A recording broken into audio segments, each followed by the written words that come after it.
A single forensic pathologist performed the autopsies in roughly 80 to 90% of all homicide cases in Mississippi for nearly 20 years.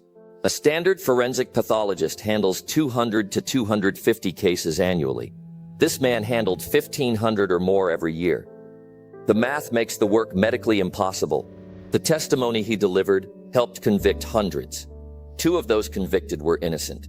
The man who actually killed both victims, 2 toddlers in the same county, 3 years apart, remained free in the community until DNA identified him. That moment took 15 years to arrive because the state had relied on forensic testimony it should never have trusted. Stephen Hayne became Mississippi's default forensic pathologist through availability, low cost, and bureaucratic convenience. He was not board certified in forensic pathology, the accepted professional qualification that requires specialized training, examination, and peer review. Instead of formal certification, Hayne offered an extraordinary volume of work and a readiness to testify for prosecutors. Courts and agencies, pressed for resources and closure, accepted his assertions. The system that should have verified expertise did not. The cases kept coming. October 1992. 3-year-old Courtney Smith was found murdered in Noxubee County. Investigators focused on Levon Brooks, who knew the family. Hayne performed the autopsy. Michael West, a forensic odontologist, analyzed bite marks on the victim. West testified that the marks matched Brooks. His testimony was categorical and theatrical. The jury convicted Brooks of capital murder. He was sentenced to life. The forensic conclusion was decisive in a case that would later reveal how fragile that certainty had been. 3 years later, March 1995, 3-year-old Christine Jackson was found murdered in the same county. Investigators turned to Kennedy Brewer, another acquaintance of the family. Hayne conducted the autopsy. West again examined bite marks and again asserted a match. Brewer was convicted of capital murder and sentenced to death. He would spend years on death row awaiting execution. The same expert, the same county, the same method, and the same unquestioned authority in court. The pattern remained invisible until biological science intervened. Bite mark analysis rests on the premise that human dentition is sufficiently unique to permit identification from marks left on skin. That premise has been challenged in peer-reviewed research for decades. Skin is an elastic, healing surface that distorts patterns. The transfer of an impression to skin is subject to pressure, movement, and decomposition.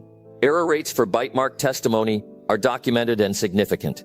Within his professional community, Michael West's methods received critique. Reviewers said he expressed certainty the evidence could not support. Yet judges allowed his performance. Prosecutors used it. The theater of certainty carried the day. DNA testing arrived as a neutral arbiter.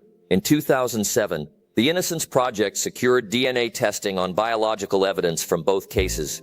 Results were unambiguous. Neither Brooks nor Brewer contributed the DNA recovered. Both profiles matched a single individual, Justin Albert Johnson, a man who had lived in Noxubee County during the years Brooks and Brewer were incarcerated. Confronted with DNA, Johnson confessed to killing both children. The scientific result collapsed. The earlier narrative built on bite mark certainty. Brooks and Brewer were exonerated in 2008. Brewer had lost 8 years on death row. Brooks served 15 years before freedom. Professional reckoning followed, but it was partial. Michael West surrendered 2 forensic odontal licenses and was barred from testifying in federal court. Stephen Hayne lost his de facto role and was excluded from Mississippi's approved list of forensic pathologists. Judges began to challenge his testimony in case after case. Neither man faced criminal charges for the testimony that helped incarcerate innocent people. Hundreds of cases that included their evidence were reviewed with varying rigor. Journalists and legal advocates documented the scope of reliance on testimony that, in retrospect, lacked reliable foundation.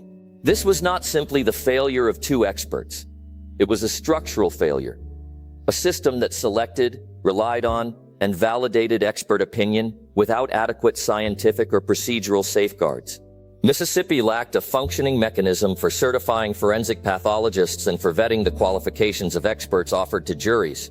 Prosecutors had incentives to accept convincing testimony that closed cases defense counsel struggled to overturn claims presented as forensic certainty. The institutional incentives favored expediency over scrutiny. The human cost of those incentives is traceable in prison records, and overturned convictions. The exposure of Hayne and West's practices ended Hayne's role as the default examiner and damaged West's standing. Pressure from the Innocence Project, investigative reporting, and the exonerations produced a public record that could not be ignored. Bite mark analysis, once routinely admitted in court, faced renewed scientific skepticism. The President's Council of Advisors on Science and Technology recommended in 2016 that bite mark evidence be excluded until validated. Yet in some jurisdictions, bite mark testimony remains admissible. The discipline is under scrutiny, not universal rejection. 2 toddlers, 2 innocent men convicted in the same county, 3 years apart on the basis of the same contested forensic method. 15 years in prison for Levon Brooks, 8 years on death row for Kennedy Brewer. The real perpetrator identified in a single day of DNA testing available but unused for 15 years. Stephen Hayne's massive caseload, Michael West's certainties in court, and a system that accepted them cost 2 men their freedom. Subscribe to Case Files TV, because science in a courtroom is only as honest as the system that puts it there, and the system in Mississippi called that outcome justice.